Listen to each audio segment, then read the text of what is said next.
السلام علیکم. ستړي مه شئ. د معجزې تیږې ناول درنو مینوالو هیله ده چې تاسې ټول به ښه اوسئ. تاسې په تیر کې د دغه ناول لسمه برخه اورېدلې وه او د لسمې برخې په پای کې تاسې دا اورېدلي وو چې د رهنمای معاملات والا ارسن لوپن ته وویل دا ځمکه د یو لوی باغ پاتې شوې برخه ده. یو وخت یې په ښاغلي درمند پورې اړه لرله، خو هغه د انقلاب په دوره کې اعدام شو. باغ یې وارثینو په خپل منځ کې وویشه. ډیرو خپلې برخې وپلورلې، خو دا زوړ کور لا پاتې دی. په دې ټوټه ځمکه کې د هغه ټولو وارثین شریک دي. خو یوه خبره ده، ارسن لوپن په بیړه وویل. څه؟ دا ځمکه یو خوندور داستان لري. په بیا بیا اورېدلو ارزي. ارسن لوپن وویل نو څه ته ماتلی یې؟ تر دې ځایه تاسې په تېره برخه کې اورېدلې وه. دا چې له دې وروسته څه کېږي ملتیا مې وکړئ.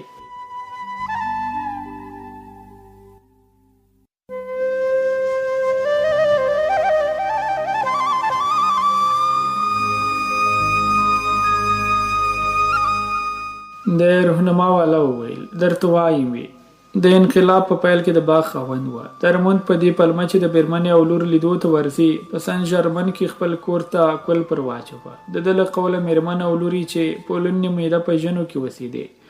درمند د کور مستخدمینو ته هم ځواب ورکړ او له خپل زوی شارل سره د ژنو پر ځای یو بل کور ته لاړ. د پارسي په سیمه کې دا کور هم د درمند ملکیت وه او له خپل وفادار نوکر پرته بل څوک په دې نه پوهېدل چې زوی او پلار په همدې کور کې اوسېږي. دواړه په دې کور کې 3 کاله پټ شول. تمه یې درلوده چې څوک یې ونه ویني، خو یو ماسپښین یې زوړ خدمتګار په بیړه کوټې ته راغی او ویې ویل چې د کوڅې په سر کې څو پولیس لیدلي دي. زاړه خدمتګار دا هم وویل چې د وسلوالو کسانو له حرکاتو پوه شو چې همدې کور ته راځي. د خدمتګار خبره رښتیا وه. شیبه وروسته د کور دروازه وټکېده. درمند خپل زوی ته وویل چې اوازې 15 دقیقې هغوی مصروفه کړي او په خپله د کور له شاتنۍ دروازې په بیړه باغ ته ووت. درمند څه کول؟ تېښته؟ د څه شي پټول؟ هېڅوک هم پوه نه شول. دې لنډې شېبې وروسته بېرته راغی او ځان یې دولتي مامورینو ته تسلیم کړ. هغه وخت یې زوی یوازې 18 کاله عمر درلود، خو پولیسو هغه هم له ځانه سره بوت. ارسن لوپن وپوښتل کوم وخت؟ د انقلاب 2 کال وه. ارسن لوپن په دیوال کې ټومبلې جنترۍ ته وکتل. په همدې ورځ د اپریل 15مه موسیو ولاندری د هغه خبره تایید کړه. ارسن لوپن وویل بیا هیڅ خبره خلاصه شوه. درمند 3 میاشتې وروسته اعدام کړ. زوی زندان ته ولېږه او خلکو د هغه پاتې شتمني چور کړه. خو د درمند واقعي ثروت ورک شو. په خلکو کې 2 رنګه اوازې وې. ځینو ویل چې په سن ژرمن کې د هغه باغ نورې ځمکې او جواهرات پر یوه انګلیس وپلورل شول. د ګنوانسیون مجلس هم په همدې اړه د پلټنو غوښتنه وکړه، خو قانع کوونکی دلیل یې ونه مونده. خو نور په دې عقیده ول چې درمند ټوله شتمني ورکه شوې ده. ارسن لوپن وویل خو د پارسي د سیمې ځمکه لا همداسې پاتې ده. دا ځمکې یو دولتي مامور په ارزانه بیه واخیسته. دا مامور بروکت نومیږي، خو وروسته یې د کور دروازې وتړلې او تر کوره یې سیمټي دیوالونه راوګرځول. کله چې د درمند زوی شارل له زندانه راخلاص شو د بروکت پر ضد محکمې ته لاړ. دعوه یې وکړه خو قضیه یې ونه ګټله. شارل په دولت کې له لوړپوړي چارواکي مرسته وغوښته. بروک د فشار له کبله راضي شو او د ډیرو پیسو په مقابل کې کور بیرته شارل ته ورپرېښود. شارل ډیر خوشحاله وه، هومره چې د ټولو په مخ کې په نڅا راغی. شارل څوک نه لرل. مور یې د ډیر زړښت او خور یې د ناروغۍ له لاسه مړه شوې وه. د له یو زاړه خدمتګار سره یوازې ژوند کوه. کلونه تیر شول. په 1812 میلادي کال کې یو حیرانوونکې پیښه رامنځته شوه. د درمند ته یوې پخوانۍ زړې خدمتګارې د ژوند په وروستیو کې شارل ته اعتراف وکړ چې درمند د انقلاب په پیل کې له 100,000 څخه ډکې کڅوړې همدې کور ته راوړي. خو کله چې ونیول شو له 1,000 ډکې کڅوړې هم ورکې شوې. دا یې هم وویل چې دا لوی ګنج په باغ کې تر خاورو لاندې دی، خو دقیق ځای نه دی معلوم. شارل او د هغه زاړه خدمتګار نیمایي باغ پر بل مخ راواړوه، خو نتیجه یې ورنه کړه. ارسن لوپن وویل څه فکر کوئ چې د 1,000 دا کڅوړه به اوس په هماغه باغ کې وي؟ نه پوهېږم. بروکت مې هم تر پای سرمایداره ونه لیده. فکر نه کوم چې هغه دې وړي وي. بیا شارل واده وکړ، د اولادونو خاوند شو، خو لا یې هم د 100,000 له کڅوړو تمه نه ختله. د به وخت نا وخت د لوی باغ ځینو سیمو ته بیلچې او کولنګان نیولي وه. یو وخت یې له ژنیو څخه د خور اولادونه راغلل. هغوی هم د باغ په کیندلو کې مرسته ورسره کوله. شارل ناامیده شو. تمه یې وخته. د ډېر وخت له کوره نه راووت، خو کله کله به د عادت خلاف په باغ کې ښکاره شو. تابلو به یې په لاس کې نیولې وه. کله به څا ته ودرېد او کله به هم په باغ کې دوره وخوړه. شارالبحر سهار 5:30 بجې له خوبه راویښېده. طلبه په خپله کوټه کې وه. دی په 1820 کې مړ شو. موسی ولاندریا وټوخل او خبرې یې پرې شوې. ارسن لوپن وویل د شارل له مرګه وروسته څه پېښ شول؟ موسی ولاندریا غاړه صافه کړه. د هغه ولاده له 13 کلونو راهیسې په دې ګنج پسې ګرځي. په باغ کې یو لوی ځای هم له اړولو پرته پرې نه ښود، خو څه یې ونه موندل. د شارل او د هغه د خور لمسیان اوس هم په کال کې یو ځل د اپریل په 15 په همدې کور کې راټولیږي.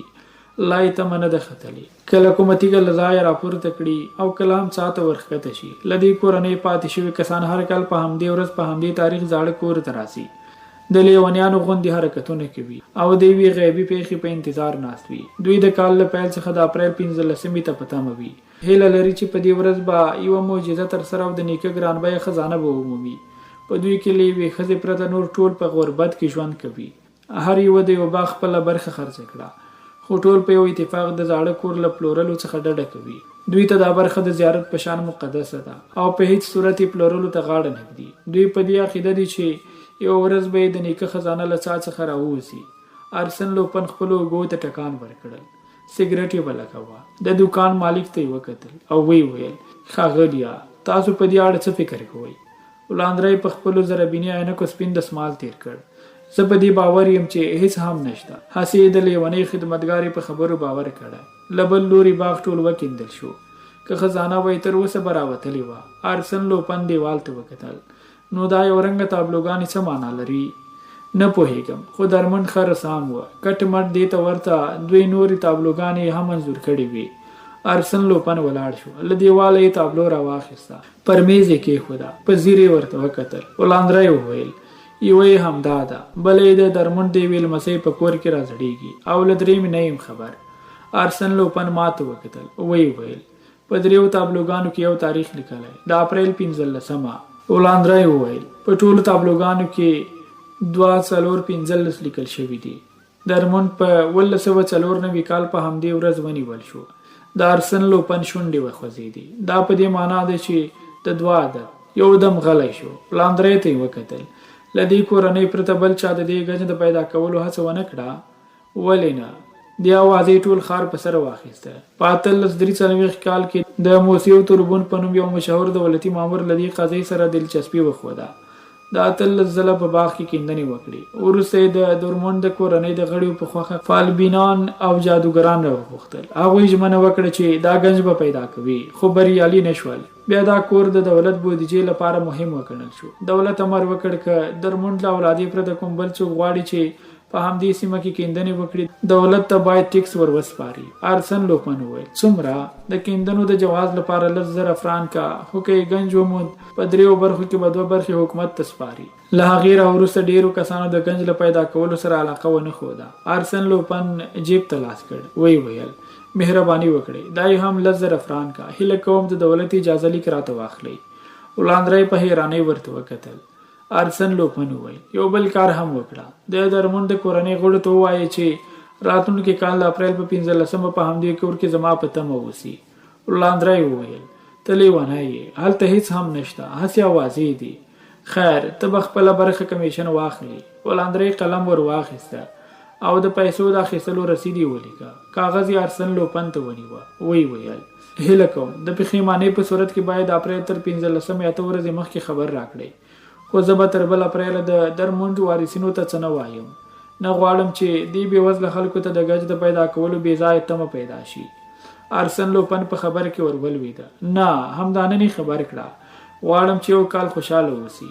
دواړه د ولاندری له دوکانه راووتو. په کوڅه کې مې ارسن لوپن ته وویل د ګنج په اړه په څه پوه شوې؟ ویې خندل. نه، یوازې یوه ښکلې سرګرمي ده، خو په دې سیمه کې 100 کاله کیندنې کېږي. د کیندنو پر ځای باید فکر شوی وای. زه د فکر کولو لپاره 365 ورځې لرم، خو که مې دا خزانه هیره شوه ته به یې را په یادوي. میاشتې ووتې، کله کله به مې د ورکې خزانې یادونه ورته کوله، خو ارسن لوپن داسې ښکارېده چې له دې موضوع سره کومه دلچسپي نه لري. یو ځل 2-3 میاشتې ورک شو. نه پوهېدم چې چېرته تللی وه او څه یې کول. یو ورځ د خپلو ځینو کارونو د ترسره کولو لپاره افریقا ته لاړم. وخت ووت. له ارسن لوپن څخه مې هېڅ احوال نه درلود. کله چې بیرته فرانسې ته راغلم د درمند په اړه مې ځینې اطلاعات ترلاسه کړل. پوه شوم چې د درمند لمسی یعنی زموږ ګاونډی څو کاله مخکې له یو ځوان شتمن سړي سره نامزاده شوي، خو د ځوان کورنۍ په دې نامزادۍ خوښه نه وه. همدا علت و چې ځوان خپله نامزادي فسخه کړه او له یوې بلې شتمنې نجلۍ سره یې واده وکړ. همدا معلومات مې ارسن لوپن ته په یو لیک کې ولیکل، خو هغه زما یو لیک هم نه ځواباوه. په دې نه پوهېدم چې لیکونه مې وررسېږي که نه. په هر صورت د اپریل 15 ورو ورو رانږدې کېدله او په پای کې همدا ورځ راورسېده.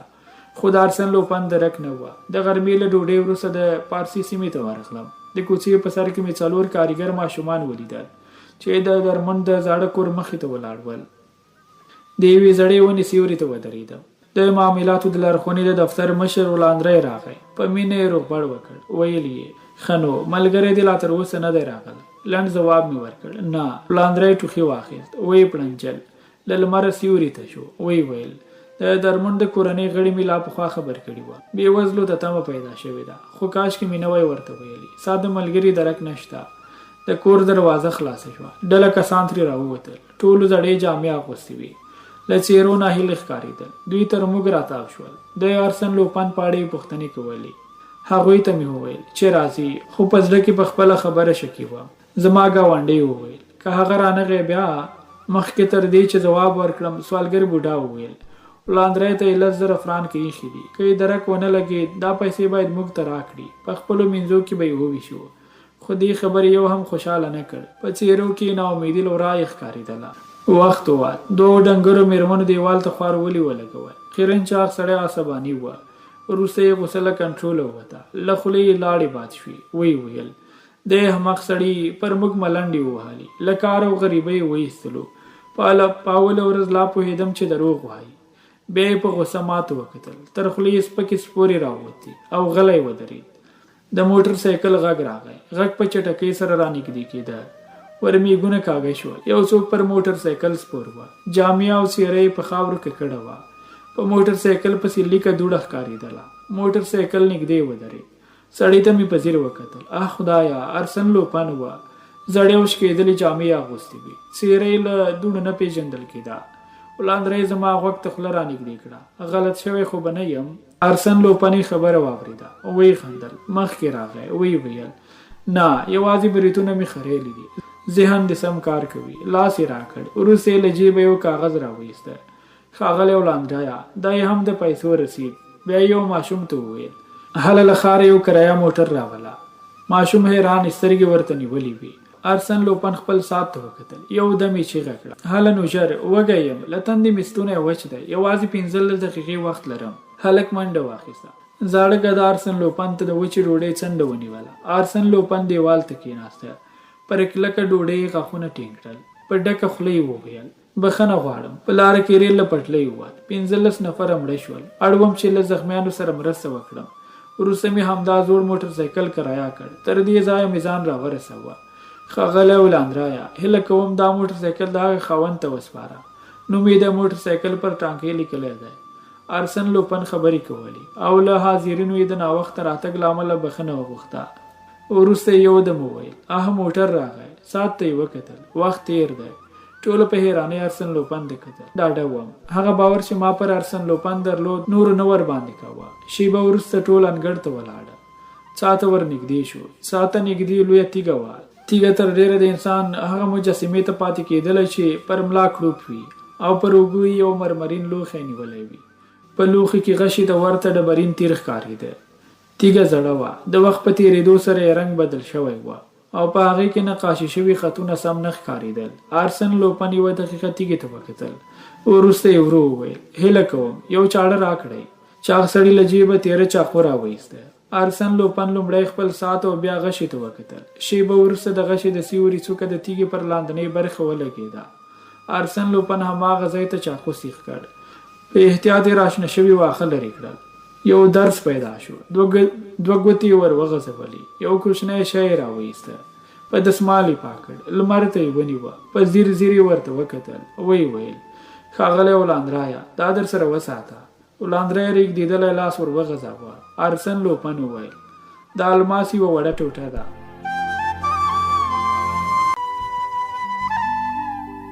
15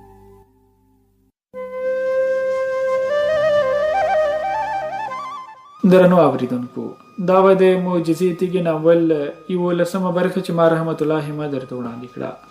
په بله برخه کې چې وزل بیا ساسې چوپړ کوم تر هغې ښه وختونه او خوشحاله